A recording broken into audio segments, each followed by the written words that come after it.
You've been in the same seat for 5 years. Solid reviews, clean file, but when the promotion list comes out, you're left off.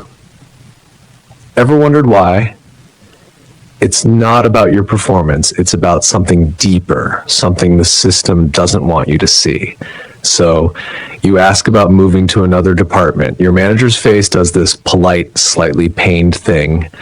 We really value you where you are. Translation, we're not moving you. You look at the guy 3 cubicles over. Sales to product, product to ops, ops to something else. His resume looks like a corporate bus route. His performance rating, 3 years of meets expectations, never exceeds, never on the high potential list. He thinks he's building breadth. The system has already coded him, permanent probation. Here's what nobody tells you. The system isn't afraid you'll fail when you move. It's terrified because you're about to cross its most sacred line, the boundary. What happens when you break it? Stay with me and I'll show you how the system fights back. Every time you try to cross from one job box to another, you're not just asking for a transfer. You're asking the system to redraw its map, and the system hates redrawing maps. When you try to move laterally, you usually end up in one of 3 scripts. None of them end with a corner office. Script 1, the eager beaver. You ask for the move. You get it. You start fresh. Then you notice something. Nobody trusts you yet. You thought this would be the start of your new chapter, but what if I told you this is just the beginning of a much bigger challenge? What do you do when trust isn't given to you right away? Keep watching to find out. At Microsoft, I watched a product manager rotate through Windows, Azure, and Office. Impressive resume. Every promotion panel asked the same question. How long has he been in this role? The answer was always not long enough. You don't lose trust when you move. You just have to re-earn it from 0 every single time. Script 2. It's 2, the firefighter. You didn't ask for the move. You were sent. Department in flames. Project 9 months late. Team running on fumes. You go in, you fix it, you deliver. Then you ask to go back. We need you to stay a little longer. Then another fire, then another. At Goldman, a trader who rescued the London office spent the next 7 years being shipped to Tokyo, Hong Kong, New York, whatever region was burning. His reward? None of those assignments counted toward promotion. You filled every hole in the ship. Congratulations, you are now the official hole filler. Script 3, the failed transfer. You moved. It didn't work. Performance tanked. Probation stretched. Eventually, you were quietly shelved. Your file now has an invisible flag, struggled with role transition. Nobody mentions it. Everybody sees it. The system forgives. It does not forget. So why is the system so allergic to letting you move? Here's the framework. 4 costs. Every time you apply for a lateral move, the system runs this calculation. You don't see it. It happens in the background like server logs. 1 assessment reset. You spent 3 years building a performance record. The moment you switch roles, that record is discounted. The system needs 6 to 18 months to recalibrate. You're not starting from 0. You're starting from negative because you have to prove yourself all over again, and your past wins don't count. 2, boundary fuzz. Your old role now needs a replacement. Your new role overlaps with someone else's. For weeks, maybe months, nobody is sure who owns what. Blame floats. Decisions stall. Boundary blur is the system's most expensive invisible tax, and you just triggered it. 3, skill mismatch. You were a great salesperson, now you want to run product. Those are not the same muscle groups. The system knows this. It has watched dozens of star salespeople crash and burn in product roles. The organization pays for your learning curve. You collect the resume line. The system hates being your tuition fund. 4. Power spillover. You spent 5 years building relationships, learning shortcuts, accumulating information nobody else has. Now you take all that knowledge into a new department. But what happens when that knowledge becomes a threat? What's the real cost of taking that power with you? Stay tuned. It's not as simple as it seems. That's not just a transfer. That's a cross-domain influence injection. The system doesn't know if you'll use it to help or to hoard. It just knows easily control it. And what it can't control, it resists.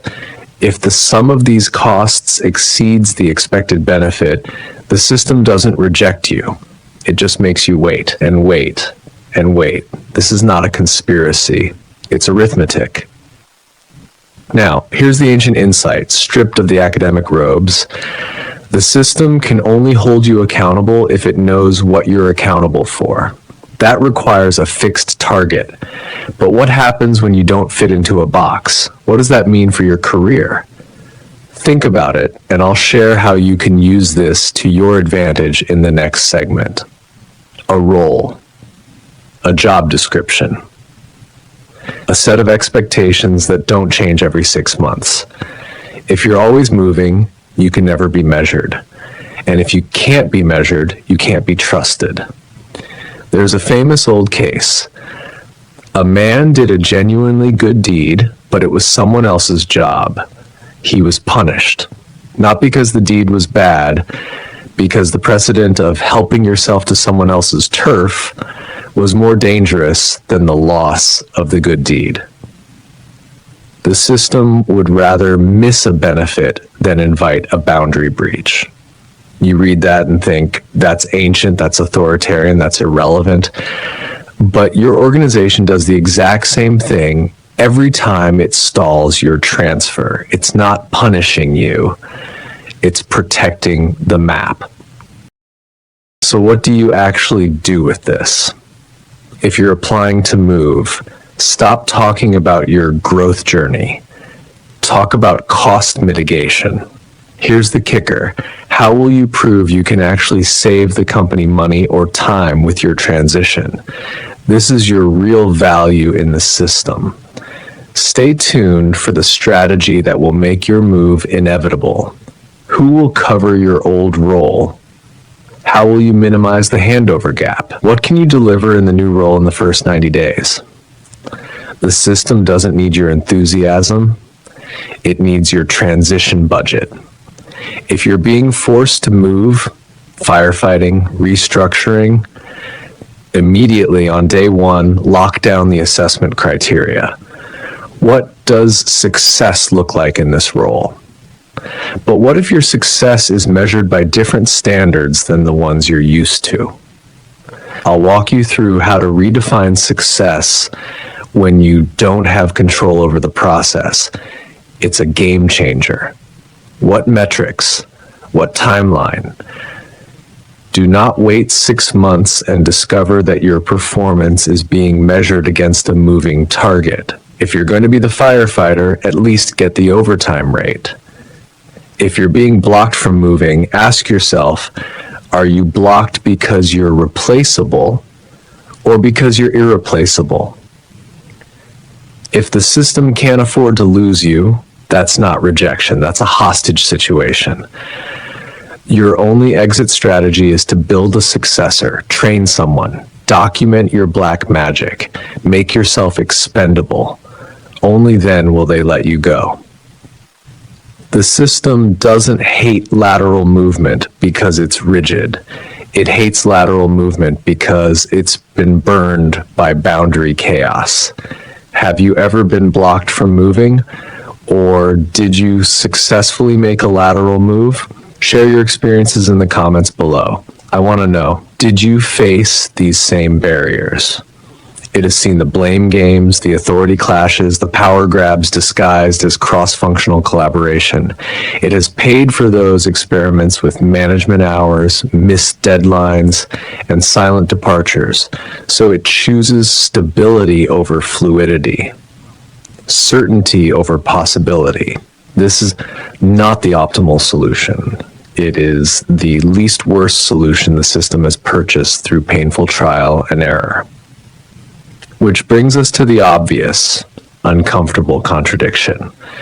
If the system is so terrified of people moving across roles, why does it keep sending the same people into the most dangerous, high-risk, accountability-heavy assignments? Why does it rigidly police lateral flow, yet silently concentrate risk on a tiny, predictable cluster of names?